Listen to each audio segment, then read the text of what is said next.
Hello everyone, welcome back to the channel. In this video tutorial, we will see how to fix a laptop touchpad not working in Windows 11. First, open your settings by pressing the Windows key plus I. Go to Bluetooth and Devices and select Touchpad. Make sure the touchpad is turned on. Next, update the touchpad driver. Press the Windows key plus X, then select Device Manager. Expand mice and other pointing devices. Right-click on your touchpad driver, choose Update Driver, and let Windows search automatically for the latest update.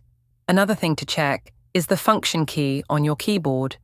Some laptops let you enable or disable the touchpad with a shortcut, like FN plus F6 or FN plus F7, depending on your model. Try pressing it to see if your touchpad responds. If it still doesn't work, restart Windows Explorer. Press Ctrl plus Shift plus Escape to open Task Manager. Find Windows Explorer, right-click it, and select Restart. This quick refresh often fixes touchpad glitches instantly. And there you have it. If you found this video helpful, don't forget to give it a like and subscribe to the channel for more easy tutorials.